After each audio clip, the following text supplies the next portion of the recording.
Now, the moment we've all been waiting for. And it's coming right up. You're going to hear a roar of the crowd, and believe me, you will never, ever forget it. Are you ready? Count it down. Ready? Okay, here we go now. 24, 23, 22, 21, 20, 19, 18, 17, 16, 15, 14, 13, 12, 11. All right, everybody, let's get on it. 10, 9, 8, 7, 6, 5, 3, 2, 1. That's 866 Call Hall, or visit callhallfirst.com/Drew. And Dr. Yeller brings you Eli Zaret and another workmanlike Lions victory. That's a good one, workmanlike. It was I don't think the game was really in doubt after the first quarter, but they didn't push them around too much. They didn't blow them out, and they also incurred a lot of injuries. And Indianapolis' offense was fairly inept. They hold them to 6 points. And really, when you look at the Lions' defensive injuries, they're without Alex Anzalone, they're without Aiden Hutchinson, they lost Carlton Davis in this game. Terry and Arnold couldn't play in this game, and yet they managed to make it work. Although they do have depth at defensive back, but also the Indianapolis receivers made some questionable plays. They dropped a touchdown pass that would have made the game different. In the first half. A long pass called back, too. And Richardson is just a wild man at quarterback. He was under pressure through just 11 of 28. They benched him, remember, earlier in the year and brought Flacco in. And it was questionable whether they should let Richardson finish the season as the starter. He completes less than 50% of his passes. Yeah, right. How can he be an NFL quarterback? They benched him, and he was only at 44%. And today he was, what was it today? 11 for 28. And, when the Lions they play well enough. The Indianapolis defense was good. They pressured Goff like 20 times, or I counted 18 pressures at one point, sacked him 3 times. But, Goff still manages to deal with it better than Richardson did. And then you got the Lions, there's just too many weapons. St. Brown was good today. Gibbs was great today. Montgomery got hurt. J-Mo had 5 catches. Yeah. J-Mo's so coming on. Are you guys sick of his act? Can we pay off his fine, by the way? Can we have a GoFundMe? He pays fine? He's fined for grabbing his penis. Which is ridiculous, by the way, that they fined him for that. Considering it's J-Mo? Come on. See how many people pointed out. Hey, NFL, that was your thumbnail for the recap? Like, that was the picture the NFL chose, and you're going to fine him for it? You can't have it both ways, Shield. They're very sensitive on end zone celebrations because Gibbs got penalized for taunting. Yeah. Didn't look like much. So it doesn't look like much at all to me. I mean, why do they get so wigged out about little insignificant crap like that? No fun league. Yeah, no disrespect. Hey, I want to mention, I was looking at the team stats during the week, and I noticed the Lions had given up 177 points, which I think was like 3rd or 4th in the league. They gave up 6 today. I mean, their points allowed has got to be at the top of the league or close. Well, the defense has greatly improved. I don't know. Points allowed is, it's a stat, but the one-loss record is what happens. I mean, and.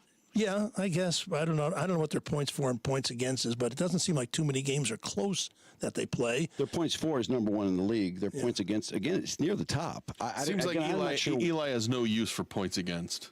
It sounds like it. Why are you so against that stat? Why do you hate that stat? Excuse me for bringing it up. It's a good stat. I mean, the only stat that matters now really is 10-1. Yep. They're the best in the league. And it was interesting as early in the game they're showing shots of the 1934 Lions who were 10-0. Someone in this room said, "Hey, where are all the black guys?" There was none in the picture. But the way not so much points against, which was only 6 today, but look at what they did to this Richardson, man. They almost that fumbled in the end zone was called an incomplete pass. Yeah. He's intentional grounding. It was one thing after another. They made so many penalties. 10 penalty or 11 penalties for 75 yards. Richardson was their leading rusher, though. I guess they got that going for him because you pointed out while we were watching the game, where'd Jonathan Taylor go? He was running the didn't ball, see and I him guess at that's all. just when you're down by 3 possessions, or that's what you do. No, 11 carries for the whole game. Yeah. Well, they had to throw a lot. They had to throw a lot, because if they couldn't convert 2 drives early in the game when they really had the Lions outgained. They were dominating the game early on. It was like they showed like 16 plays to 6 and 130 yards to 30 or 40, but it didn't sustain, and they didn't get touchdowns there, so that changed the whole kind of course of the game. But boy, the Lions running backs, man, so many series where there'd be 3rd and 8, and Montgomery would just go up the middle and bounce off 2 or 3 guys. He's hurt too. Shoulder apparently, but but he's on the sideline, and Raymond got hurt today with the split. Decker got hurt again. Right. And it's a short week too, so that's a little frightening. But here they go. They got 6 games to go. They're going to beat the Bears for sure. That'll make them 11-1. Well, don't they have back-to-back Thursday night games? They do. They play on Amazon Prime a week from Thursday against the Packers, who are playing a big game this afternoon against. Who was the 49ers is the late game today. But this is just, it was kind of I don't want to say a ho-hum win, because it wasn't really in doubt. There's only been, 2 or 3 games this year that they lost to Tampa. They struggled a bit against Arizona, and they struggled coming back against Texas. But they just have dominated for the season, and they are now the favorite. They are the Super Bowl favorites. That was established this week, plus 370. Imagine to win the Super Bowl. Yeah. Oh, plus 370s. They're dangerous, man. Not much of a risk. I expect them to get to the Super Bowl. I really do. Yeah. I know it seems crazy, but They've won every single phases of the game. It has gotten them a win this year, right? The offense when it's clicking, the defense. When was the last time they gave up a touchdown? I think it was against Houston, right? Second quarter against Houston's the last time they gave up a touchdown. So that's 2.5 games ago. So the defense is clicking. We saw, Bates drilled another field goal. Yeah, it's nice to see him hit those long ones just in case we need it. I guess my point is, where's their weakness? What is the weakness right now? The pass rush? They're not really sacking the quarterback much. Okay, that's but true. They have such good defensive backs that it allows them, to get away with it. McNeil and Reeder, they still the new guy Smith. If they get Hutchinson back, is there still a chance he comes back? Not this year. I don't think so. Not this year. He's acting like it could happen, but I doubt it. No. Look at all the defensive backs they got in the offseason. Their number 1 pick was a defensive back, though he's hurt, Arnold. Carlton Davis is the number 1 free agent they got. He's hurt. But they got depth, although Kendall Vildor is not very good. But they got 2 or 3 other guys. They were picking on him. That's not very nice. Stop picking on him. It's bullying. They were bullying Vildor. They were bullying Dorsey a little bit too, but he played well. I don't see too many teams in the NFC that are equal to them. The 49ers have had a rough season. I think they're 5-5. They're dealing with an injury now too. The Eagles are. Who's hurt now? Brock Purdy's out. Oh, yes. For how long? Right when they get back McCaffrey too. They think he'll be back next week, but he's not playing today. He's on my fantasy team. So there's the Eagles, maybe the Vikings. The Vikings are dangerous. The Vikings did beat Chicago today. They're nipping at our heels. They're 9-2. If I assume the Bears game is over or close to it. Yeah, it's done. And the Lions finished the season against them, so it could come down to the last game of the season. That might deny the Lions home field advantage. But man, they there's a reason why they're the Super Bowl favorites. They're a great story, and it's kind of taken over the league. They're kind of the new kids on the block after all of the 100 years of frustration. So it's a big story that goes beyond football in Detroit. If you don't follow the Lions now, and they're the discussion every day at the water cooler and all that, you better get with it, or you're going to be out of it. Because when you get this good, when you get this good, that everybody talks about it, and even if you're not a fan, you got to be a part of it.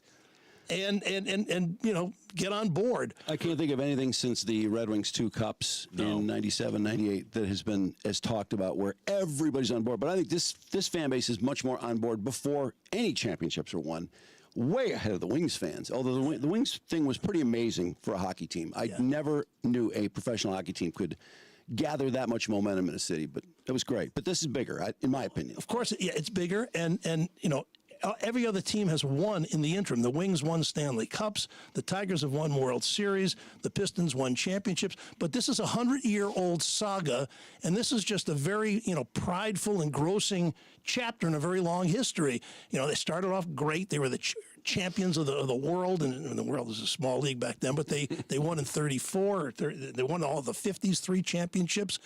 And now that doesn't even count, does it? Do people still really go, well, we did win the 50s? It doesn't seem like another banner world. hanging, right? Yeah, there's a banner there, but it's not the Super Bowl era. Right. 67 years it's been since then. The Super Bowl era didn't start till 10 years after they won their championship in 57. There's great stories everywhere. And I don't know who's telling these stories. They're dying fast. You got the coach is a great story, though he's made a lot of national, gotten a lot of headlines. Boy, he's on every other commercial, too. I know.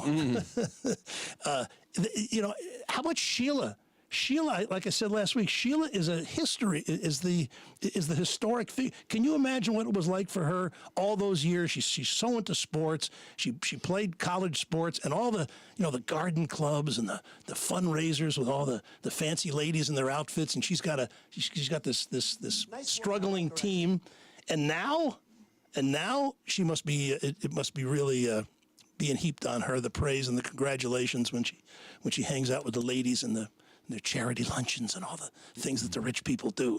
But like I said, everybody is drawn in, and there's stories everywhere. And I don't know who's telling these stories. I don't know whether the papers are doing them, but there's dozens of players who are great. You can't do a Lions story without getting clicks. So they will do anything to find a new Lions story.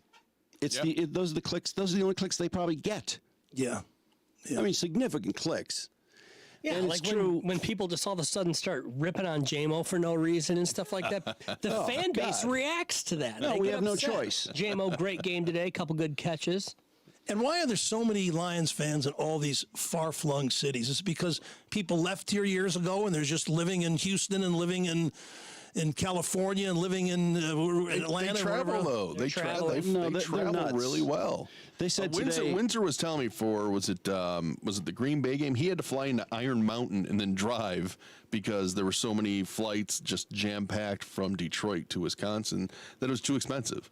Well, today they were predicting 40% would be Lions fans in the Colts Stadium. That's a drivable one, yeah. I don't know. Dan Miller said, I think it'll be more like 50, but I couldn't really tell. Could you tell from them? You could hear them chanting, "Damn, man, go!"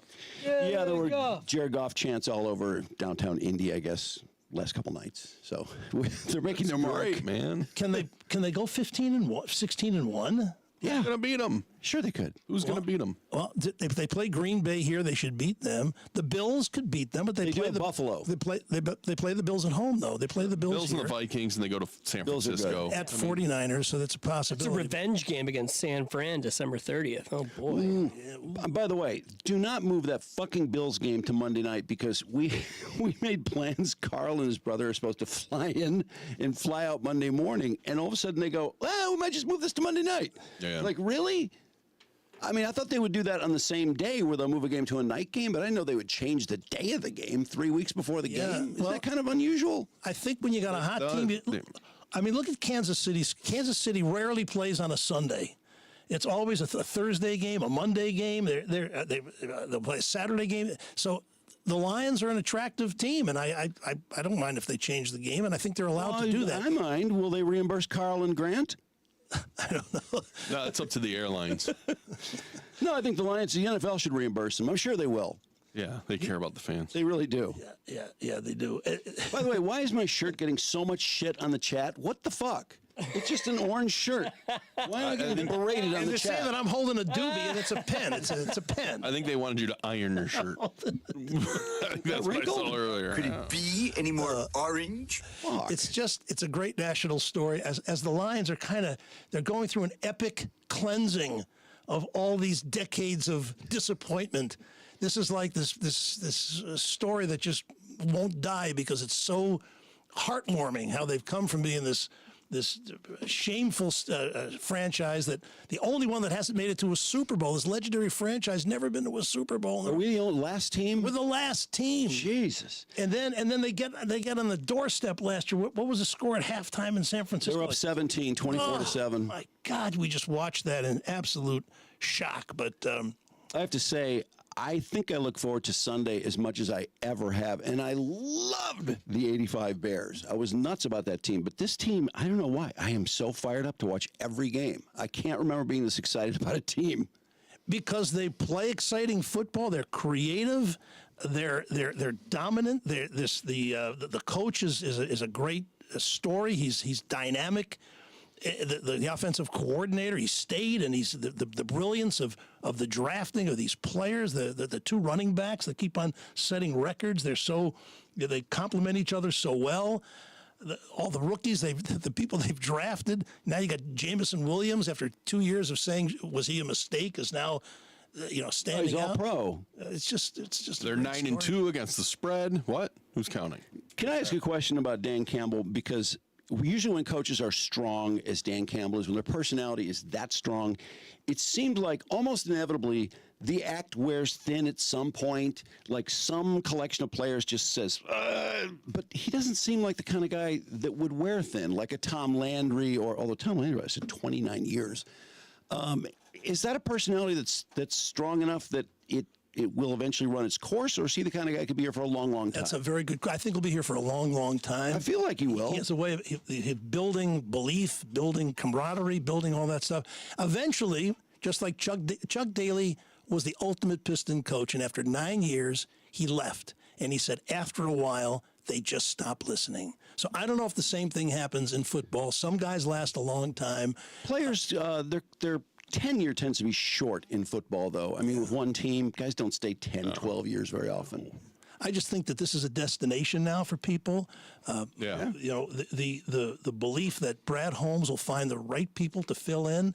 He's just done an incredible job of drafting people and getting the right free agents and turning Jared Goff, we had Rodgers on last week, mentioned that when he was on ESPN, how he was given up for lost, and now he's MVP candidate. So it all comes down to Campbell and Holmes and Sheila believing in them, and I don't think she gets enough credit. She should be executive of the year. Is she an executive as the owner? The owner of no, of course. The owner is. What about Spiels? Why do we never hear about Chris Spielman? I gotta say, he's very involved in all this. I'm sorry, but I spoke way too soon by saying Minnesota Bears were over because What's happening now? the Bears scored a touchdown, and for the first time with the new kickoff rules that I've seen, a team got an onside kick. Yep. And now they're already down to the 30. The Bears. So they're in field goal range. How much time? 3 seconds now. Sorry. This game cannot No, be partial scores disseminated. always come up huge on podcasts. I was just We are blown away. live. I'm sorry. It's caught my attention. For good reason, because they've really caught up here. Have you seen did many they- NFL teams get an onside kick this year? They couldn't kick it. Huh? I see. That was the play before. Yeah. Sorry. They By the way, got- don't they- anyone say that these descriptions are courtesy of with the permission of the NFL, because we already have permission to describe this game. Santos, here comes Santos from It's good. No partial scores. From the 48-yard field goal. It is good. It's good. Chicago Cubs. Screw the We are Vikings. describing this minutes after it happened. That is Of course. crazy, Go man. Bears, because that'll give Bears. the Lions a 2-game lead over those guys. Hell yeah. Bears. But it gives the Bears momentum moving into Thanksgiving. And they got their vintage, it looks like Wolverine helmets there. Wow. Different color. Yeah, those are stupid. Well, you want to move on to Wolverines? Speaking of Wolverines, I don't know what else there is to say. Nobody wants to It's move the on. game. but- It's the week of the game, man. What? What's happening? They're Wait, 20. they don't play Penn State this year? Who? It's the game, yeah. They're 21-point dogs in Ohio State next week. Yeah. This whole getting the whole Bryce Underwood story. We were here last week talking about this. He had just tweeted or posted on Instagram that he's going to go to LSU. He's sticking with it, and then Michigan gets him to flip by bringing in the second richest man in the world, Larry Ellison, $237 billion. Because he married wisely And for the 5th time. Wait, isn't this his girlfriend? No, they're married. Oh, they are His married, wife. okay. Uh-huh. The alum, because I was looking it up. He's I think he went to Illinois or some Big Ten school, but No, his girl not loves ours. Michigan. She wears Michigan crap all the time. She's an alumnus. But what do you think about just buying this player? I mean, It's so weird. We've gone from 0 to 500 overnight, haven't we? Yeah, and this is just the start. Trust me, this is going to be a floodgate. Now they got Ellison in there. They're going to go at just like Oregon got its billionaire in Phil Knight, but he's only got $37 billion compared to our guy who's got $237 billion. Not that it matters when you're talking about spare change, which is $10.5 million or $12 million for this kid, but. Think of what's going on down at LSU. This kid commits in January. And what lesson does this tell young men? You commit, and then somebody throws money at you? I'm telling you. Yeah, commits mean nothing. Well, it's obvious. You got to sign them to some kind of deal before they leave. But, so last year when Ohio State lost to Michigan, and by the Harbaugh was not into any of this. He wasn't into the transfer portal. It was time for him to go because they needed to play the money game here. Well, can you imagine having to talk to the Larry Ellisons and the Larry Ellisons' wives and these people who want a minute of your time because they bought you new players and stuff? You know what? It's probably easier now because you're dealing with like one or two of them instead of everybody that you're asking everyone for money. I mean, it's a lot more work this is not a than it new used to thing be. for coaches to have to talk to donors. Well, it's a little different, though, when they're actually ponying up millions of dollars for your players. This is a great I think you owe them a little more. If it wasn't for I his think you wife, should probably be able to call a couple plays every now and again. Well, that's AV on the chat said, is Underwood going to be called the Larry Ellison and Mrs. Ellison quarterback? They should endow the position. Fine with me. They'd do it if there was money in it. Yeah. this to me is one big pimp. It's my team, so that's okay. And they're just playing the game. But it used to be Every team is doing this, though. But people went to Michigan because they like the helmets, they like the legends, they like Bo Schembechler fielding Yost, the big house, the most wins and now it's the dough. But that's just the way it goes. So It's not that. Do you really think that's the only reason? Of course it is. He was the only. No, I mean for all 85. It's a pretty big part of it. Look, the difference if you're committed to something, listen, everybody's got a price. And if you go from 1.5 million that they managed to scrounge up to have at LSU, and then Michigan offers you 10.5 to 12 million, what are you going to do? No, you're going to go where the money is. So I'm just saying there's more than one guy in every team, and there's more than just this one school doing it. Of course, everybody. Yeah, but the money is what's moving people generally. Who wants to invest the most money in you? And what happens when let's say he's a great freshman year and somebody offers him a lot more money in the portal? Can he go? We don't know what the deal is. But isn't that kind of weird? That nobody really knows how it works? Because they're not employees and they refuse to allow them to be employees. The system has been ruled illegal, so there is no system now. Yeah. Anything goes. These aren't student athletes; these are campus athletic workers now, and you're gonna pay them as employees. But they're not employees, so you don't bargain with them to get any kind of trade off. That's the problem. But if somebody offers him $7 million a season after his freshman year, which is unlikely, but if they did, wouldn't he have a right to go? We don't know what the deal is because there's no in the NFL and Major League Baseball and hockey, the deals are written out. We know what they are. It's salary cap. It's all up front. We have no idea and have no right to know what it all is. All I know is to me, this is totally pimpy, and it's my school. Ellison, Forbes, the champions, they're the big swinging dick. They're going to pay to basically, screw the porn star. Michigan's the middleman. They're the pimp. And Underwood's the hoe. He took the money. And I don't blame him for taking the money. I don't like you kink-shaming this whole scenario. You're turning this hot. It's because it's ridiculous. It's all legal. It's absurd. Of course it's legal. I don't know how you stop one person from giving another person money. You can't. Unless you create rules with the person receiving the money. But the fact is, you couldn't take any money for doing this 3 or 4 years ago, and everybody's insane. NCAA's fault. Harbaugh, his signature, whatever it was, he bought a recruit a $30 lunch. And look at even Reggie Bush. He took about $100,000, and that got him banned from all of the records. And so now there are no rules, and it's just out of. And I'm telling you, high school players are going to be taking money to transfer schools now. They're going to be recruiting high school juniors and seniors, and they're going to be paying them. They're going to be making some nice chunks of change, whether it's NIL or whatever it is. Wait I go to high school. I don't know whether that'll work. I think in high IMG school. already pays certain players, don't they? I think there's rules against that. How could you wait? Why can't you give someone money? You can.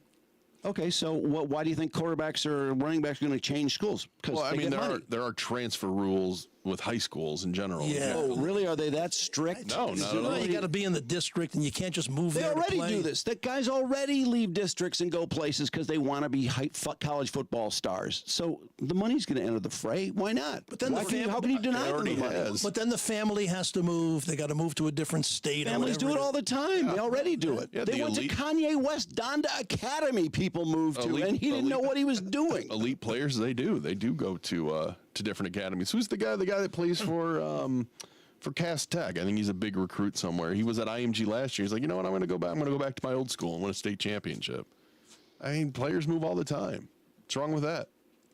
No, I'm not saying anything's wrong. I'm just saying I think we're going to see money entering the picture a lot more than we've ever seen it in the picture. Well, Yeah. And eventually there'll be 8th graders getting money to go to Maybe. certain high schools. True. I think you owe that caravan that went to the Belleville High School game an apology. It worked. They got both players. No, it wasn't because of them. Yeah, it was because of the part money. Of it. He showed that he was loved. No. It was not the caravan. If they didn't come up with the money, he was not going there.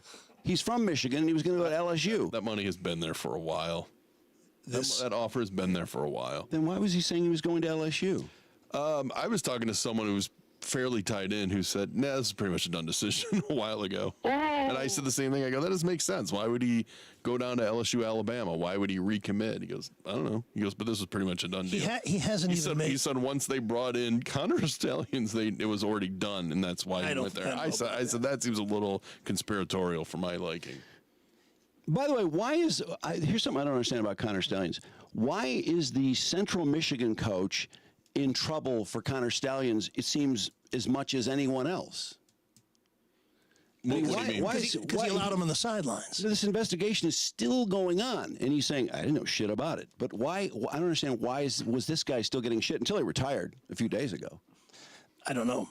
Well, I mean, they're being if the Michigan people didn't know what was going on, then how did the Central Michigan guy know what's going on? He's willing to go over the line more so than the Michigan people? I can't answer to that, but this has been going on for a long time. They're both still being investigated. They didn't call Ellison last week. It was before that, and there is a big plan in place. In fact, the kid at LSU, the running back, Harlem Berry, signed on January 3rd, 3 days before Underwood came. So now, of course, Michigan's going to try and flip him. Did you see he put on Instagram the other day? He goes, and he's, by the way, he's a 5-star running back, #1 in the country. Does Larry Ellison's wife like him? Hopefully. He goes, quote, I'm not answering no questions about Bryce Underwood's situation. But That's improper grammar, doesn't it? I thought he was in high school. That's why he's got to go to college. He's got to go to So he can still speak that way? But I can see Michigan now. They're the leaders and most and richest is what the leaders and richest is what their new slogan should be, because they're going to sign through the portal up to 40 new players, I'm told, will be in on the Michigan team next year. Wow, is this all from Larry Ellison? No, this is from Michigan insiders that are exchanging. Oh, I mean the money though, because they're paying these guys, Well, right? I think there's money from other people. I think Portnoy put in some money, but the only reason that in the Champions Circle release put out by Nate Forbes, who is saying we're very excited to keep Bryce. Yeah, keep Bryce in Michigan. As he continues to, I want to personally thank Joe Lynn and Larry Ellison, who are instrumental in making this happen by providing Champion Circle with invaluable guidance and financial resources. For any fan wanting to support our efforts to keep Michigan the leaders and best, please contribute through our Those Who Stay Home fundraising campaign. Are y'all with the cult? Why does the chat just die when we start talking about Michigan football? I don't understand it. This is an interesting topic, in my opinion. But if you got a freshman quarterback making $3 million, then don't you need linemen and receivers? And they're going to spend, I don't know, but I wouldn't be surprised. Two good linemen. I wouldn't be surprised if Michigan have a $40 million budget for their team next year. And think about this. Well, you can only spend, if the House settlement goes through, it's only what, $21 million. That's never going to happen. That's never. What do you mean, the settlement? Well, it's going to. It's going to be. That's not going to be the number. Yeah, but they can spend outside of that. They're talking. Oh yeah, the Larry Ellisons can still add money on top of that if they want. They can put all they want in. Even if he just put one of his $237 billion aside, and that would pay all the athletes at Michigan for decades to come. So a lot of people say how it works. So say he's getting $3 million. Ellison says, "I'll pay $2 million of that." The school forks over the other $1 million when this happens. That's how a lot of these deals get done. Come on, In other Larry, words, it's just not pick up the whole 100%. tab. Well, hopefully you would say, you know what, pick up this whole tab. We don't want any other money, because then when that settlement happens on the 1st, then you almost front load it, because then you have all this other money that you can use later. College is already signing up like cap gurus, like the NFL has. It's insane. They also scare other people off. I gave you the example of my buddy who contributed to bring Aiden Childs here, and then he dropped out after that because it's like tables. So look at the people down at LSU. They twisted their arms. They did what they could. They got $1.5 million for this kid to come there, and now they've put the money in. And what happens to their money? Well, it didn't go for the kid. So now it's like table stakes poker. You can put your money in, but if some guy with more dough says I'm all in, and you can't match him, you're out. So this is what happens when you got one, like I said, one big swinging dick like Larry Allison. A lot of other people are going to back off. They're all going to look for their billionaire. I wonder how these guys. I wonder how these guys feel when there was some guy that paid Ohio State's quarterback $1 million, and the guy never took a snap the entire year, and didn't he transfer? Yeah, it's Texas. I mean, wouldn't that feel stupid? Oh my God! Just gave this guy $1 million. You never took one fucking snap. Yeah. I mean, I guess maybe they don't Texas's quarterback's name? I'm drawing total blank. Manning. Yours? Arch Manning? Quinn Ewers. Yeah, it's Quinn Ewers. God, I actually got a game. I'm the one who forgets the names. Right, yeah. Arch Manning's making $3.1 million to throw, what, 50 passes this year? Yeah. Who's paying him? And that's his second year doing that, too. So think of it, though. It started out as NIL. That was the lawsuit. Ed O'Bannon won the lawsuit.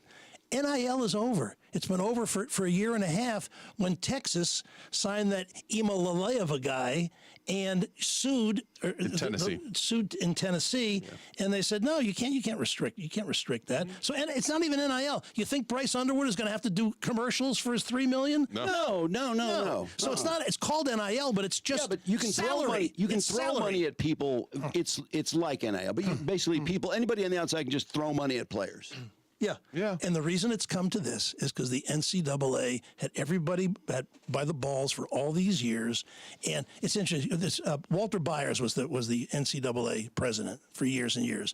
And in 1964, he came up with the term student athlete. The reason was to avoid long-term disability payments to athletes. In unsportsmanlike conduct that he wrote in '95 after he retired, he had a little guilt streak going through him. And he goes, it was bullshit. He goes, I helped build a system, he says, that was, quote, a nationwide money laundering scheme in an airtight racket of supplying cheap athletic labor. And that's what it has been all those years. But it really got to this point because when NIL came, the NCAA is like, we'll just see what happens. Never predicting there'd be a flood of money in the light that was happening a lot of times in the dark. Instead of going, you know what, we might want to have some kind of let them unionize so we can bargain with them and have some rules put in place. Not until they were forced. Because you can't do this in the pros. You can't just have Larry Ellison throw money at a guy for NIL because they have rules that are bargained with their unions. Now, but the idea that these teams who Michigan takes in, what, $285 million a year, and they can't pay their players. Oh, we can't afford it. You guys can. They actually break even. It's a nonprofit thing because they spend it on. They blow it out their ass. Yeah. Well, they spend it to let the girls' volleyball team travel or the men's volleyball team, whatever. Those sports cost a lot of money, and that's what the football team raises for them. And honestly, I felt that that was okay for a long time because I thought, well, people do earn scholarships, and it seemed like it was sort of real. But over time, I realized I was completely wrong. The football players bring in all the money. Basketball a little bit. Basketball maybe 15%. Yeah, basketball brings in some. The rest of the people are not bringing in shit. Yeah. So why do they deserve the fruits of the hard work of the foot? Not that the other athletes don't work just as hard, but I mean, it took me a while to realize I was wrong about that, and now. The floodgates that have opened are just crazy, though. The football team takes in $280 million. It should be responsible for its own payroll. You shouldn't have every asshole millionaire swinging dicks determining who wins every year. That's part of the settlements that they're asking for, is that the schools will now pay the money. No, I understand that, but I'm just telling you what's going on. What's going on now is the swinging dicks are determining who the best teams are. Larry Ellison is the new CEO of Michigan football. Yeah. He gets whatever he wants because he's the money. So let me ask you this, though. So if we see that Bryce Underwood is worth $3 million to the Michigan football program, They wouldn't pay him the money if he wasn't worth it. So they're paying him $3 million. So until 3 years ago, what was Braylon Edwards worth? What was Kirk Cousins and Drew Brees and Matt Stafford and Desmond Howard? So I think they have a great case. I realize that, we can't pay them because that's beyond the statute of limitations or whatever, but that's not fair. That's not right. Exactly. It's maybe the law, but it's bullshit. And then... No, you fucked a lot of people for a long time out of a lot of money, and a lot of them could use the money, and a lot of them put in plenty of hard work to deserve the money. Yep. Why does he think I'm trying to look here, but people are saying you got to calm down, Eli. You're off the edge. You're using bad words. So thank you for saying fuck. You've kind of come You're welcome. No, I'll never leave you alone on that hill. They need a salary cap. It's gone from zero money for 130 years to now you got $10 billion for top talent. It's really unfortunate because we got to figure out a way that we can love the game and trust the game again. And now it's all the rich getting richer, and it's going to be the reason I think. But is it though? I mean, is the game? I think this has been one of the more exciting college football seasons around. It's very exciting. The game is still great. It's yeah. just what's going on outside the game is fucking lunacy. Yeah. It is. And everyone I talk to, too, feels the same way. Wow, what a scummy sport this has become. But I love it. It is. Because the image was that, even though we knew they really weren't, a lot of them weren't students, the image was they still keep their grades up, and if they don't make it in the pros, they're going to have something and to they fall brag back about how many people graduated from the team. But it's phony because as we said last, all you have to do is watch the interviews Bryce to see how Underwood, real it is. This kid is a full-time job. Do they want him? And if they do have to go to class, there's going to be times he's going to have to get up early. He's going to have to get up at 4:30. Then he's got to work out. And so do they want him having his interests not fully on football? They don't. And so where's the college in college football anymore? It's gone. I think it's going to be optional eventually, don't you? Yeah. When you're paying somebody that much money, why would you force them to go to class? They don't need the classes. Right. They're making millions of dollars. Not all of them are making not all of them. But why would you make the guy who's making $3 million a year playing quarterback, why would he have to bother with class? You want him to focus on football. Of course. And also his offensive linemen, and also his receivers, and the defense, and all that. Or just give him an honorary degree. And I think when it comes down to later, maybe in a couple of years, if this isn't settled, I think the value of a quarterback like J.J. McCarthy last year, doesn't he have as much value as an NFL quarterback? Yeah. Because of the size of the institution, and the billions at stake, and the TV money. So I think we're just seeing the beginning of it, unless they can figure this thing out. And right now, it doesn't look very, very likely. Yeah, and the merch and all that. No, the money's been flowing for a long time. They've just been somehow keeping it from the people that really earned it. And there were always people who say, well, they're a student athlete, they get a scholarship. I used to say that. It sounds so stupid now, but I used to think that. And I don't think any of us understand the price these players pay to be on that team. The workouts, the travel, the weight room, the coaches that abuse you. It's a full-time job. Right. But, I can't believe you guys haven't even mentioned the other name that helped bring Bryce in. That's Tom Brady. Do you know Tom Brady's been FaceTiming him nonstop? Yeah. Oh, how wonderful. What? God, you hate Michigan. I mean, I hate Michigan. I'm a little sarcastic about it. I think after today, you're not going to accuse me of being a member of the cult, are you? Why do you say that? Because Michigan, now it's the same as all the other schools. They've been forced at this level. Oh, because Michigan was so clean and pure, and now... I think they used to operate, at least the illusion was, on a higher level. It's an arms race now, We don't take... So how did they get all those great players? They just were the purest, finest men who didn't want to take bags of cash from people? I don't know. I think they were Michigan men. There was some prestige. They were special. Well, there was a certain prestige to going to the school, and there's a certain honor to be going to a great institution, even if you're a player who wasn't even academically oriented. It's kind of a feather in your cap to go to a good school. Yeah, I think but I think a lot of that illusion is not just disappearing from the athletes. I mean, look at all the people who aren't going to college anymore. Look at all the men who are choosing not to go to college. Yeah. I think the illusion is, I've thought about it myself. I would have been better off going into radio at 17 than to college. Yeah. It would have just started my career sooner. And now you got all these 17-year-olds, 18-year-olds, 19-year-olds who start their platforms or their social media or they're influencing. Look at all these girls who are influencers and make money or OnlyFans. Well, they don't need to go to college if they're going to be on OnlyFans. We didn't have the technology to do that back then. If you wanted to be a if you wanted there to would have been whores back then. Trust me.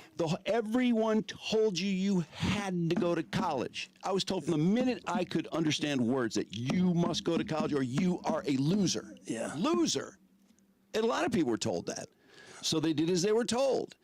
And they thought that they deserve some lifetime reward for this. Well, I think we all need higher education to if you're going to be into the financial field. Have you watched some of these social media millionaires lately? Well, but I think they don't have much higher education. That's a very small percentage of people that can make that money. There aren't a lot of Livy Dunns out there. There are a lot of people. There are a lot of people that don't go to college who can speak perfectly good English.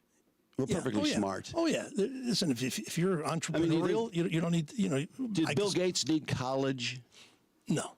But he's the exception to the rule, isn't he? I mean, depending on what you want to go. There's a lot of exceptions. If you want to be a doctor or if you want to be a doctor, lawyer, no, that's different. I'm just talking about the 50% of liberal arts students. Do they really need to go to college? No. I work with retards. I don't know what I learned in college, but it gave me 4 years to just party. It was 4 years to kind of a party, but also to get a little bit older to figure shit out. No, that's true. But you can do that in your parents' basement, too. I don't think there's an independence about it. Well, quote unquote independence. I just don't know. The older I get, the more I realize I don't know anyone who talks about, I worked so hard. I learned so much in college. It's, oh my God, we had so much fun in the fraternity, or we did this and we did that. We had a blast for 4 years. Well, very few people talk about how much they learned in college. I think a lot of people had a blast, but they still went to class. I hung out with a lot of, crazy dudes, but they wound up being doctors and lawyers. So I don't think you can. Well, doctors and lawyers are different, though. That's not. That's a pretty and small also group. It costs so much that unless you're really going to use it to go somewhere and make yourself in a specific career, then it may not be worth it. In the 1990s and early 2000s, we told everyone must go to college. You should go into debt. We'll loan you $100,000 if you needed to get a degree. You must have this degrry. And look at what it did to so many of those people. Those poli-sci degrees? And social working? They owe a mortgage when they get out of college. It was a great scam. It worked, but left a lot of people unhappy. And now, will they ever get their loans dismissed? I don't know. Probably not. Well, can we move on to this? That LeBron James and Bronny, the first father and son to play in the NBA, they're selling their jerseys.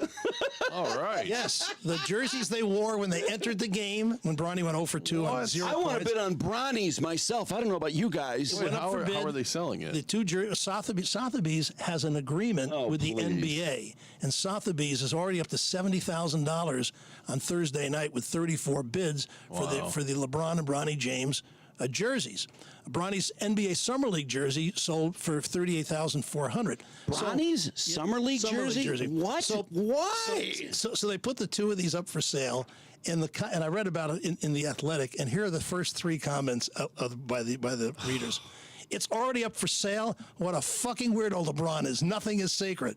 Second one, do proceeds help fund the James through these tough economic times? Satan bless them. And the third one, apparently, LeBron's shirt is worth more without Bronny's. Yeah, that's probably true. Who would bid $38,000 for Bronny's Summer League jersey? Are you out of your mind? Is that somebody going to laugh at you when they come to your house? They've paid $4.4 million for Jordan jerseys and stuff. I don't know. No, I understand. If a guy's a great player, if he's a game-changing player, but for Bronny James, who doesn't belong in the NBA, never belonged in the NBA, probably was a mediocre college player. What the fuck? It's an investment. He might be the next Bron. The reason I bring it up is because I don't get it, but people pay for art and people pay for sports memorabilia. Good for you and your father. So Michigan State beats Purdue. So if they beat Rutgers, they'll finish 6-6. Your Virginia Tech team, although you lost to Duke 31-20, I hate to bring it up. Your Hokies are 5-6. They could get 6-6. What happened in the game? I didn't even see the game. I didn't know they lost. They were up, and then they lost. Duke came back. But they don't know how to use timeouts. Stop the run. They try to save timeouts. So the three schools that we're most interested in around here, Michigan State, and the Hokies, could all be 6-6.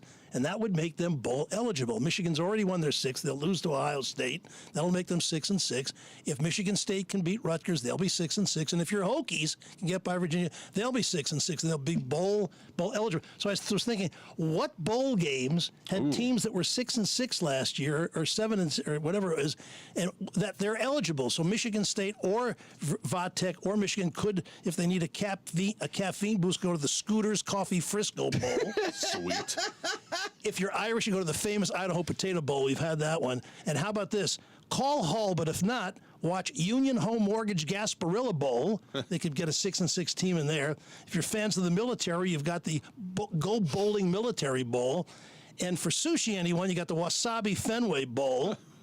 Fenway Park? The Duke's Mayo Bowl, that's a good one. That's right, but that's got to be for better. You have to have 8 or 9 wins. They're talking about Michigan going to the Duke's Mayo Bowl. Really? Oh, well, that'd be a stretch. Because they don't pick it based on record. They pick it based on who can sell tickets. Why would Michigan just play the Ford Field Bowl, since they never really will? I mean, how rarely will they have a chance to play in Ford Field? Wouldn't that be cool? I think they got alumni that want to travel. I don't think they want to play in a because another bowl will pick them before that. There's a pecking order. Where I would like to see them go would be December 28th in Tucson, enjoy the sun, and now that he's allegedly given up his 75 blunt-a-day habit, it is named the Snoop Dogg Bowl, presented by Gin and Juice by Dre and Snoop.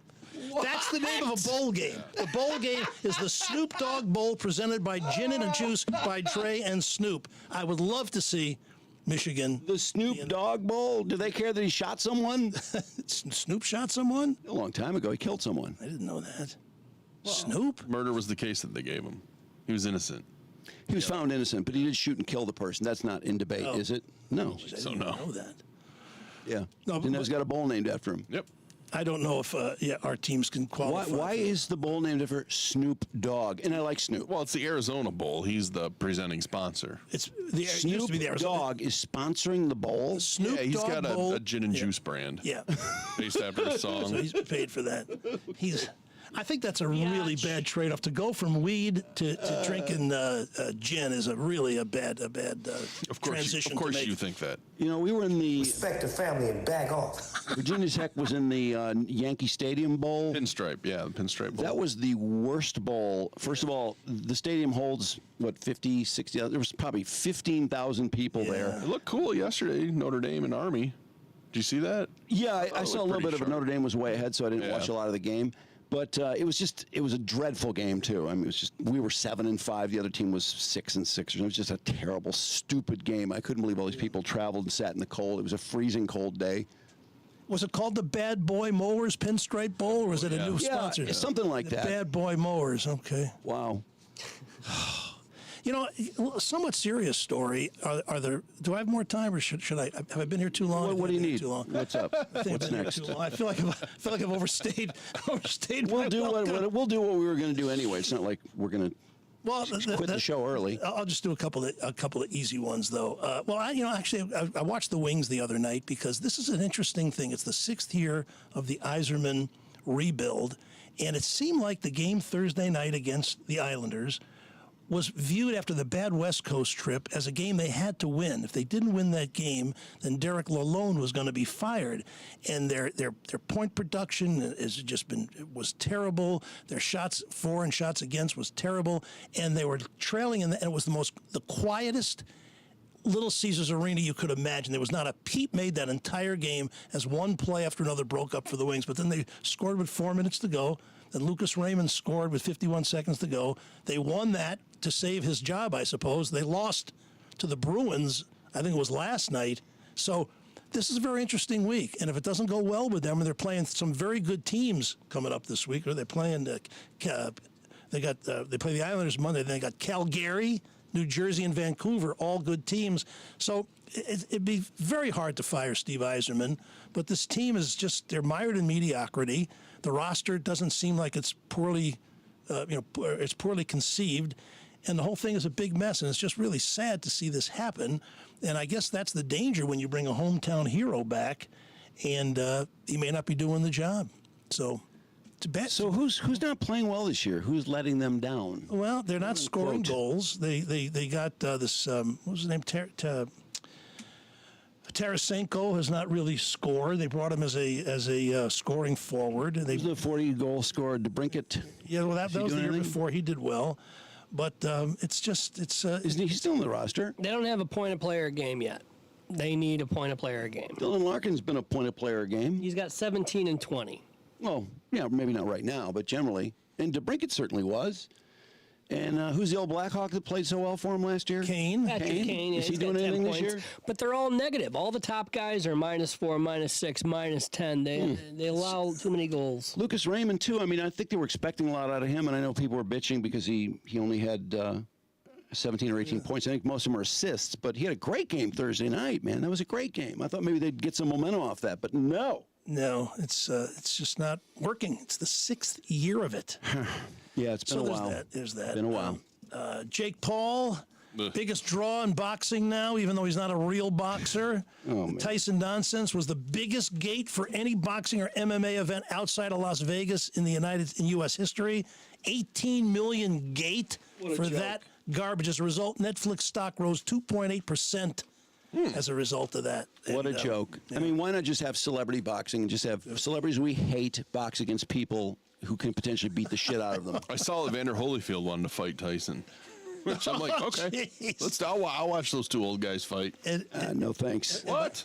I don't want to watch that. No. I saw Tyson. 58-year-old should not be in the boxing ring. And my last thing is one of the craziest trades in the history of sports was when Ernie Harwell was traded for a catcher, Cliff Dapper, back in the old days when I think he went to the Orioles.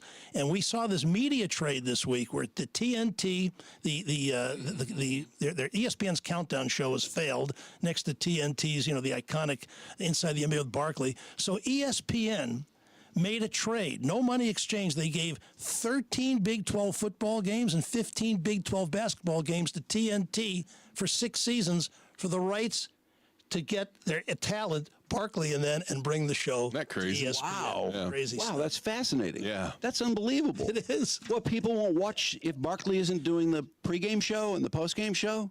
No, I just think they know people will watch if he's doing it. TNT lost Yeah. the basketball. Yeah. And so that But had him group, under contract. that group they have under Just a lot to give away. Well, I'm sure they. ESPN. Yeah.